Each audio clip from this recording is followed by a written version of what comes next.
You are listening to the Far From My Show, the place where we discuss all that really matters. We will cover all you need to know about lifestyle, health, spirituality, and plus so much more. Are you ready? Let's dive in.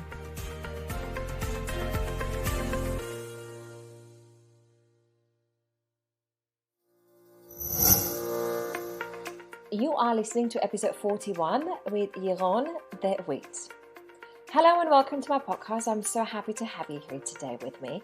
In this episode, we will talk about the past life regression, but from a slightly different point of view. I have an amazing Jeroen, I hope I pronounced the name right, here with me, and he is from Netherlands, living in California. He is a level 3 QHHT Facilitator, trained by Dolore Canon, certified in Reiki, EFT, EMF Balancing Technique, and quantum touch healing.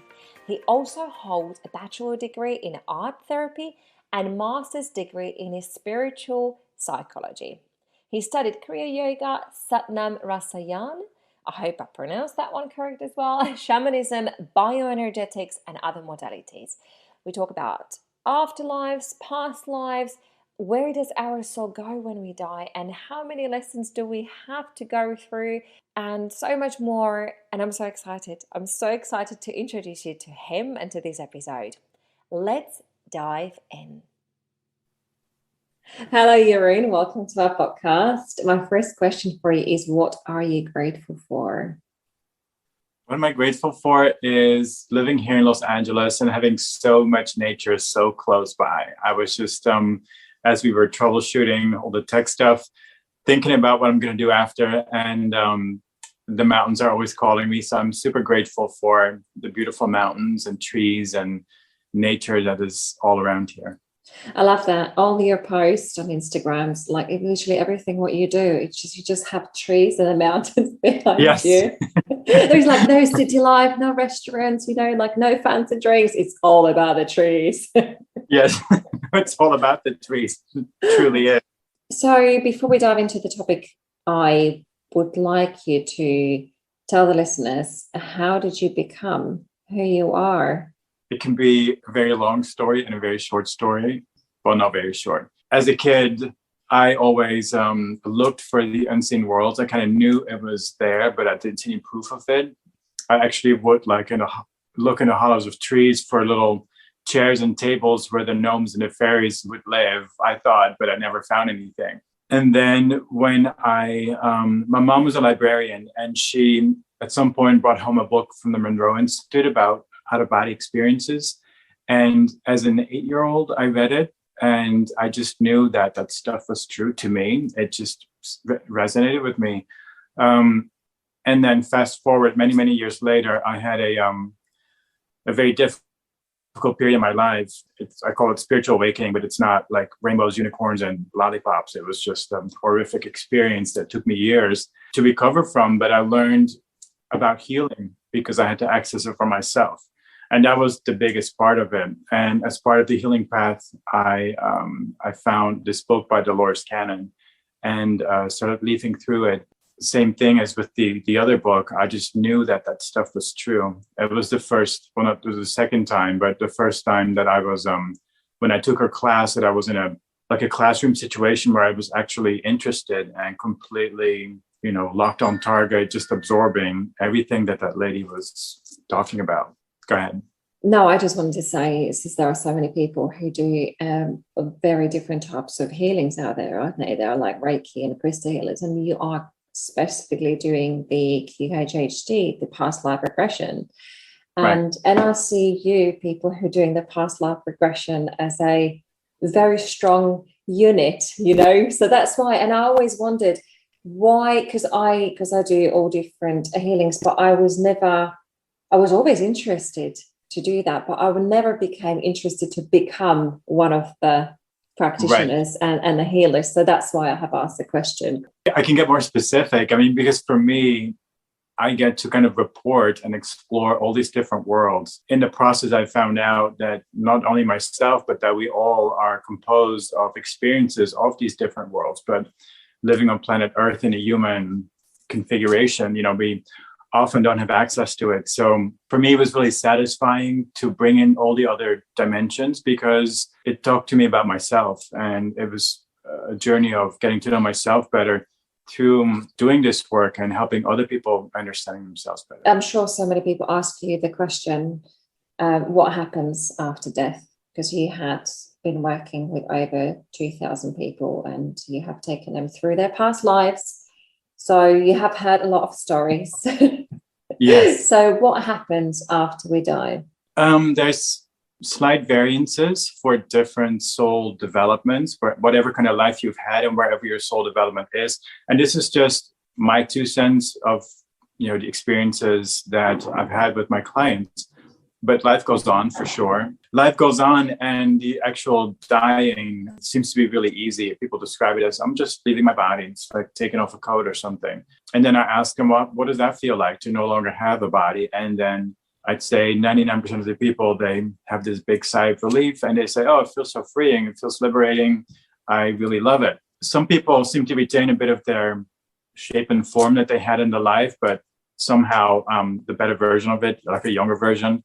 And or other people turn into like a sphere of light. And then there can be a time of waiting or sort of healing, and that can be in a void or a dark space where there's no external stimuli, where the soul kind of just rests for a bit. If that's not needed, then we seem to go to this place of light and love, where there can be loved ones from the current lifetime or different lifetimes, like a big reunification, or where you're welcomed. And then there's usually a life review where you kind of look back at the life and see, oh, this is great. I learned, XYZ, whatever it is. So now I'm going to do this and this and this next. And to have choice, it seems that there's the more evolved souls that have been around the block for a little bit. They have choice. I've also seen people kind of be like shuffled through the process. Okay, off you go again, just get some experience under your belt. And then later on, when you start to grow a little bit, then you get more choice. Yeah, but it's just, if younger souls seem to just go through a couple of experiences just to get, their feet wet. So they have some working experience before being able to make a choice. Yeah. Mm-hmm. When my daughter was 3 years old, my grandfather passed away. And she just learned to talk, and she walked into the room. She had no idea that he passed away because nobody told her. We went to visit the grandmother, and she walked into the room and started dancing around the room and put her arms up. And she came to me. She says, "Don't worry, he's okay." She said to me, and I said, "What do you mean?" And she said, "Well, he is sleeping." And she kind of described the room as a hospital room, because obviously he struggled. He was in a lot of pain. And plus he had a stroke and he wasn't able to talk and all that kind of stuff. And I just found it extraordinary, because it really resonated with me. Like when you were talking about that book, when you found out, I knew it was true. I knew she really has seen him. And she said, "Don't worry, he's okay." And then we went home, and a couple of hours later, I said to her, "Have you seen him?" And she said, "Yes, I did, but he's gone now." And I said, "Okay, where did he go?" And she started to panic. Like, she was like very uncomfortable. She says, "I don't want to go." He says, "I want to stay with you, Mummy." 2 weeks later, she didn't remember the story. That's kind of interesting. And she doesn't remember now she's 5 years old, but that's kind of interesting that if we match the certain frequency, we are able to experience the time and a different, how do you call it? Different levels or layers of the lives. I think we all exist on many different dimensions, and we're just more focused here now. But some of us, part of our life journey is bringing in the other dimensions or tapping into them, and kids seem to have more access to them before they get shut down, by the way of where our focus is as humanity. What are your thoughts on a soul and a body? So when you do the past life regression, obviously you are going through the hypnotherapy. Please explain if you want to go ahead for the listeners. And you are tapping into a soul's mind. However, our soul has got always a different body. So how is it possible that the soul is connected to the mind every time? I don't know the specifics of how a soul connects to the body. Sometimes, women come in and they ask about abortions that they might have gone through and wondering about the soul and stuff. And so I think I've had to describe what the souls, for some souls, they just check in every now and then with the fetus. They just go inside of it. I don't know how the link up happens, and they can then check out. It's just if they want to have that experience of being in a womb as a fetus. But most souls, or I can't say the most because I don't really know the number, but a big proportion of them just comes in right before birth or right after birth. And it seems to just, I don't know, like an option. During regressions, when people were getting ready to go back into a life, there seems to be some kind of like chute or a slide that they go down like a portal. And then when I ask them, what do you see? And they say, oh, I'm in the birth canal because it feels really tight. And or they're born, they're already out. How the link up happens, I'm not sure. I imagine it's like being some kind of a plug or something. So when the soul comes into the body, everything plugs in. Everything plugs in, and that's how the mind.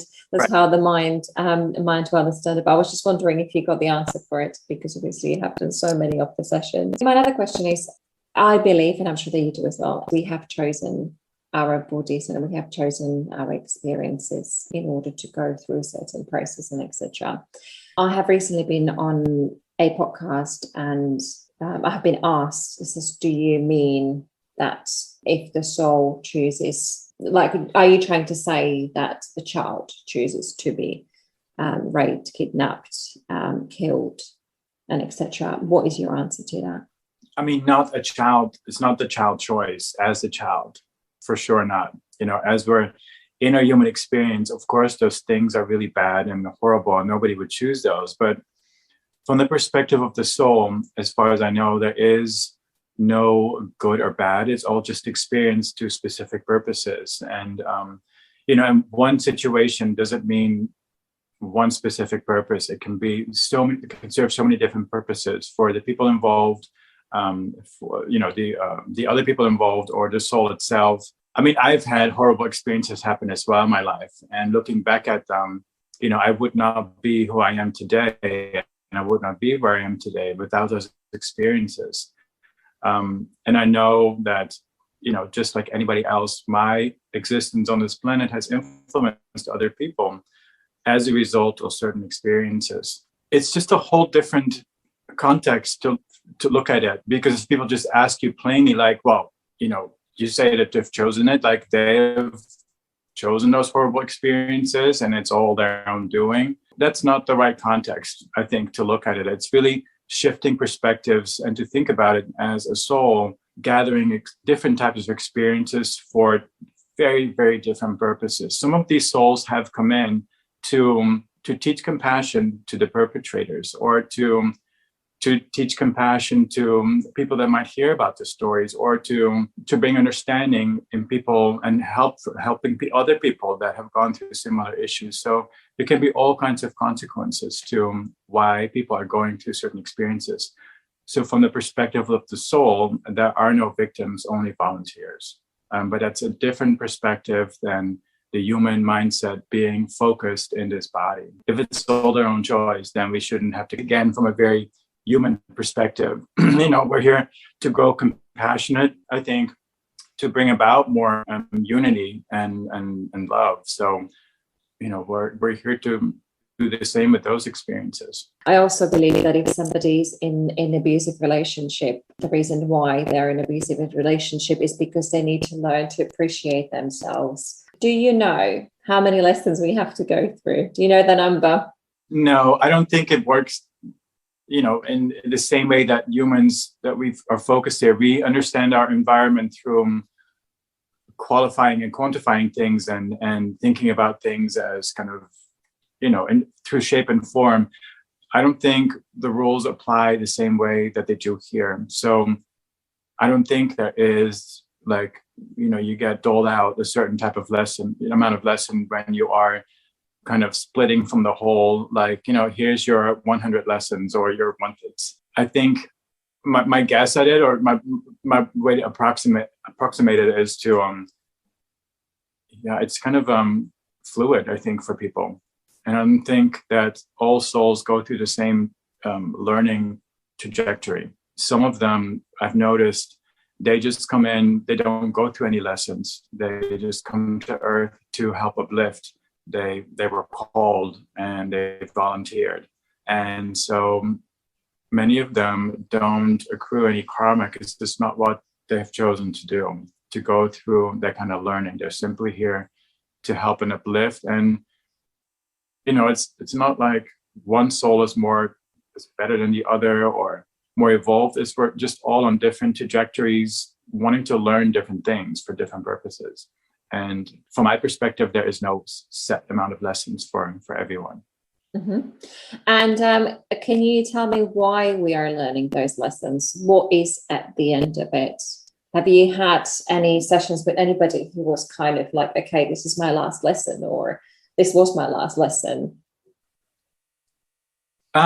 Most people coming in, or a lot of them, they tell me this must be my last life, but often it's not. So what is it all about? That's what you're asking, right? Yeah.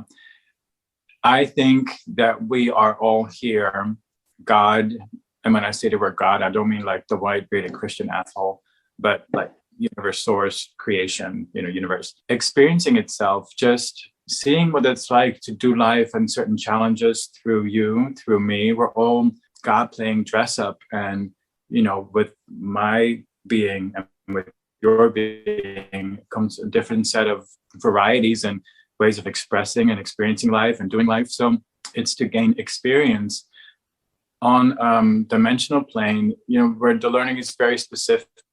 This is the Earth School is where we learn through duality, and it doesn't seem to be like that on other dimensional planes of existence. It's more flux and flow and more unity. And so there is not this challenging factor that we have here on the planet, and learning through matter. As we learn, we gather more understanding and love and compassion for ourselves. And when we do so, we also are more compassionate towards others in our environment. And I think that's what's happening, that we're kind of,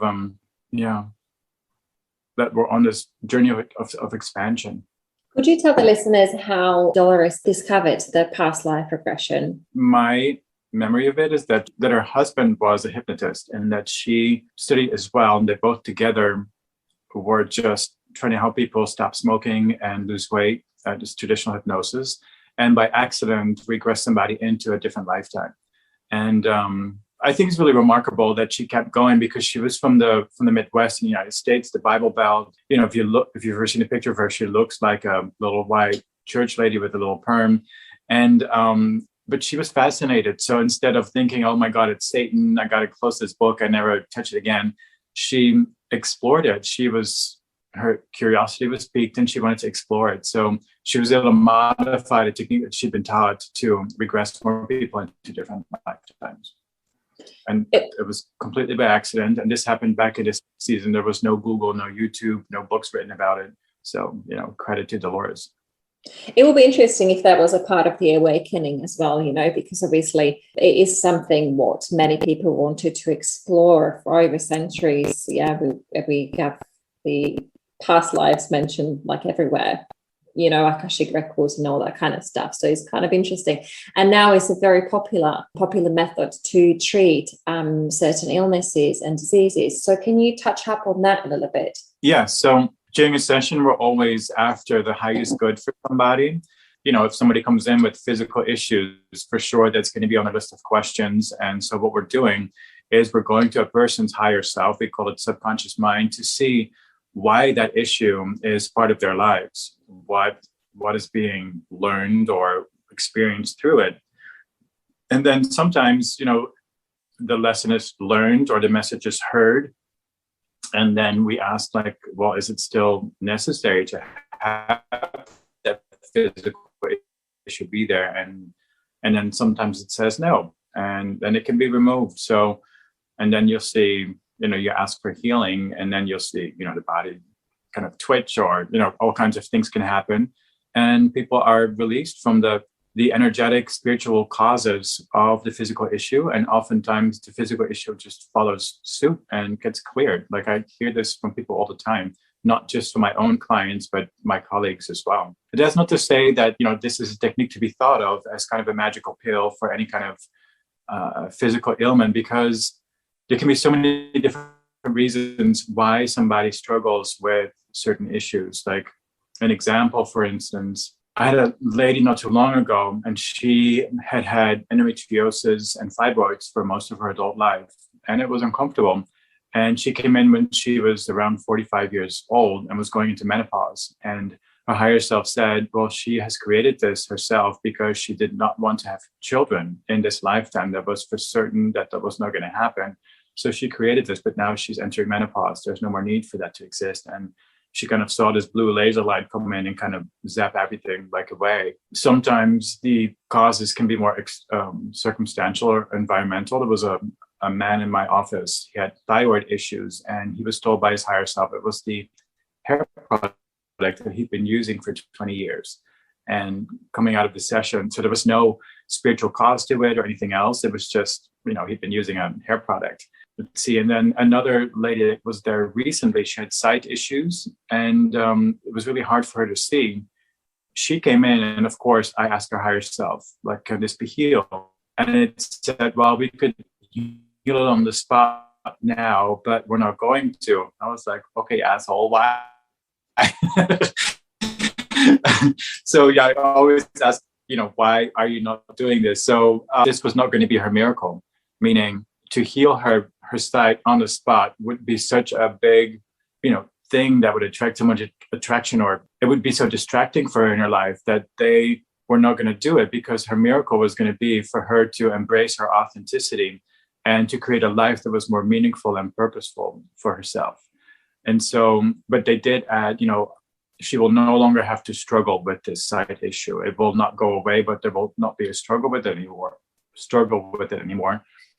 And I received a thank you note in the mail where she said that she noticed that the, what do you call those, like part of the anatomy of the eye, the cones and she could notice that there was still missing parts to that, but she no longer had to squint and like strain herself to see.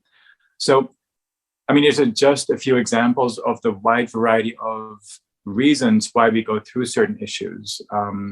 And so it's not always the best thing for somebody to have it cleared or healed. Another woman had lupus, and her higher self told her, we will heal it now for 50%, but she's going to need the discomfort of this disease for a bit to push her out of the marriage that she's been in that is not serving her. And only afterwards, when she's out of that marriage, we will clear it completely. So there can be all kinds of, different stories and reasons to why people go through issues. And based on that, physical healing can take place or not. Yeah, it's definitely taking longer time. I have experienced people questioning the past life regression. I'm sure that you have come across this all the time as well. They say, am I making it up? Or is it really my higher self talking? So what would you say to those people? Well, you are your higher self. The higher self is not some separate part that is up on a cloud, and only when we're doing a session it comes in and it starts to tell you what to do and everything.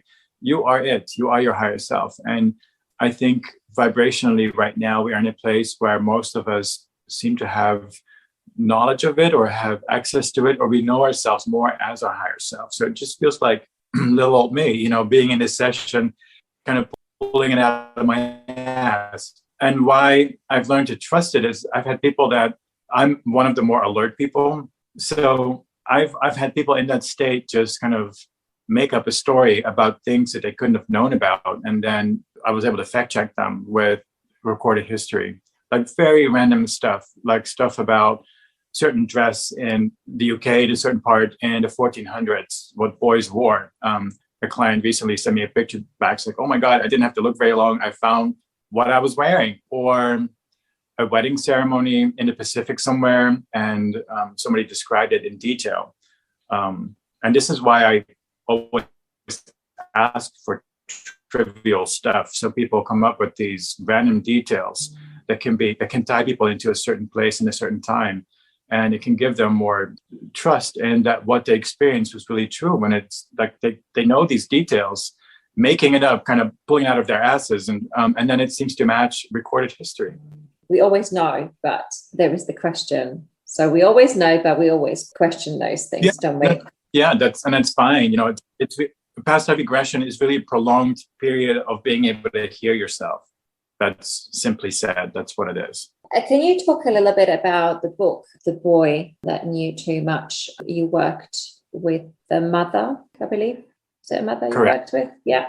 So can you talk a little bit about that? Because that's very extraordinary story which has been publicized. Obviously he could have no idea. Sure. So this is one of the experiences that made me believe that whatever people are experiencing is often lived experience, because the whole story is that I worked with this little boy's mom, and this little boy at age 2 started telling his mom that he used to be a tall German baseball player. And she was like, oh, sweet kid, lots of imagination. But she would have experiences with him that would point to there being more going on than just imagination. She would take him to Los Angeles, here to Dodger Stadium, and there was a large poster of Babe Ruth on the wall, which is a legendary American baseball player. And the kid had a complete meltdown and freak out. Like, he would point at it and say that guy was really bad. He was a bad man. We had a big fight, to the point where she needed to, remove him from the area because he was just having such a freak out. Or they would be traveling and he would comment on like being in hotels, how different it was the life before. There was this specificity to what he knew that made his mom, Kathy, realize there was more going on with this kid. And she had no context for reincarnation because she was a Christian. And so the first thing she did, she went to her pastor and he told her, well, the kid needs an exorcism. And she was like, okay, wait a minute, let's not subject him to that. Let me just get a second opinion. And so through different people, one of her friends had done a regression with me before. So she was told about me and, stretched her mind into, okay, I guess I'm going to do this. So she came into my office with this wonderful story. Her son had told her that she used to be his mom in that other lifetime, but that he liked her now better because her personality is more upbeat. He remembered being up on a cloud and choosing her again. So that's the story that she came in with. And, we're starting the session. I tell her what I tell everybody, which is, I'm not going to tell you what to go look at. What do I know? I'm no authority over your consciousness. I leave that up to your higher self to decide what is the most appropriate for you to access today. But she did get into a life. I took her through the induction, and then I asked her, what do you see? She started describing a working class environment on the East Coast of the United States in the 1930s or 40s. And it was very specific. She described her body. It was different shape and clothes she was wearing, what the carpet looked like, the couch she was sitting on, that there was a bird cage next to her that was covered over, and a little dog beside her. She described being at the dinner table and knew the German nicknames for the family members. And so she was very detailed in her description of this life of what turned out to be Christina Garrick, Lou Gehrig's mom. It was a wonderful session. I didn't think too much of it. I was like, wow, this is really cool. And then she came back 2 more times, and we would go back in the same lifetime, but explore different parts of it. Part of growing up in Germany and getting on the boat, going to the United States, and then another part like later in life. So we had lots and lots of detail. So I asked her higher self, like, why are we doing this? Why do you have to go back to the same lifetime, which has only happened that one time so far? And it said that she was to, mine this lifetime for trivial details that she can go and fact check with still living descendants of relatives, and then write a book about it. And the book would be accessible to a larger demographic because it would have the subject of baseball, and it would have this level of like credibility about, being in different lifetimes, because she knew things that she could not have researched because they were so like, I always ask about these trivial stuff like, what are you wearing? Oh, it's a little necklace. It was very specific. She was able to trace that necklace that she saw in her regression. She knew who it was given to. Some awards that her son, Lou Gehrig, was given, she described him in detail. She kind of like made up in a session that happened to be real and it was lived experience. And, she did write a book. Yeah, a lot of people are finding it. There's been research that's been done into, kids remembering, and it's usually until they're about 5 or 6, they have access to it, and then it fades. We travel kind of in soul groups, that we travel with the same group of souls, but that we try our different relationships. So it was kind of remarkable as well when, in this instance with Luke Eric, that they came back in the same kind of configuration. They were doing son and mother again, but most of the time we switch. Can you talk a little bit about the soul groups? How big is the soul group? I would like to know. And how far does it go when it comes to the relatives? Is it just by generation or 2 generations, or how does it work? I have no idea how big the soul group is. And it also doesn't have to mean that you're in a life where you happen to be interacting with many people of your soul group. You might have chosen to jump into a completely different soul group to learn something from them or to teach them something. So it doesn't always have to happen. And so those kind of rules of like, well, if you haven't met your parents, your grandparents, and then they're not your soul group, to me, those rules are kind of limiting of the actual experience. I think sometimes, we are our grandparents or great grandparents.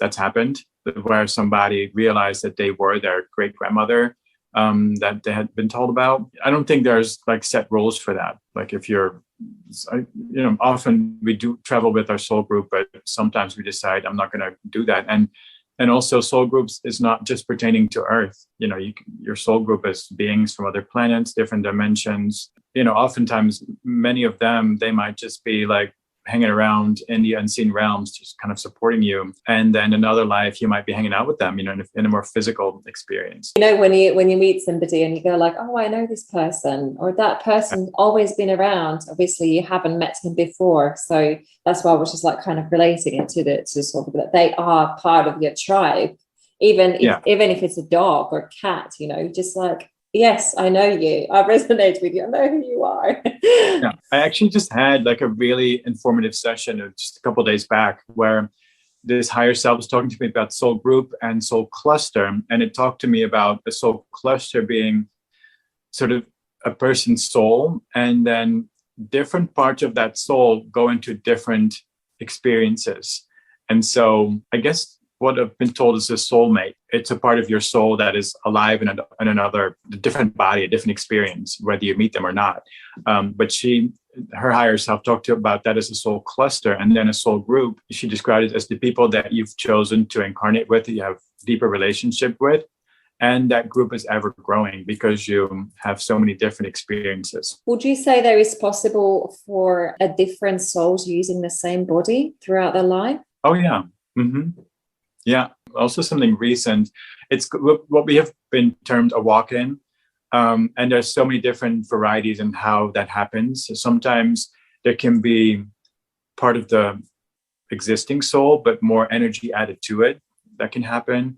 Or what happened in the most recent case that I encountered, it was part of the same soul that got switched out for like a fresh part, because this one part of the soul had so much trauma happen that it just needed to go to like to be washed clean, or to help to be healed, and a different part of the soul would come in. And sometimes another soul can join it completely. It's always per agreement. It can join in, or it can replace it completely. Those are the options that I've experienced. And I'm not saying those are the only options, but I just haven't experienced them yet. Thank you so much for your time. Absolutely enjoy this conversation. Where can listeners find you and get in contact with you?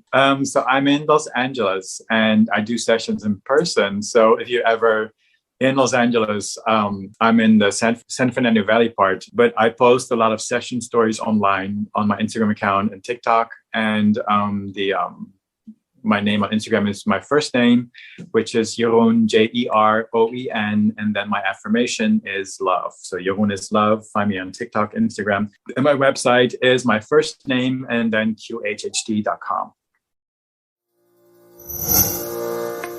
Thank you so much for listening to this episode. I hope you have enjoyed this as much as I did. I know it wasn't the regular past life regression episode, but I'm very grateful because I could have asked the questions which I never asked any past life regressionists before. If you would like to get in contact, all the links are in the show notes. I'm so grateful for you to be here, and I cannot wait to see you on next episode. With gratitude, your host, Barbara May.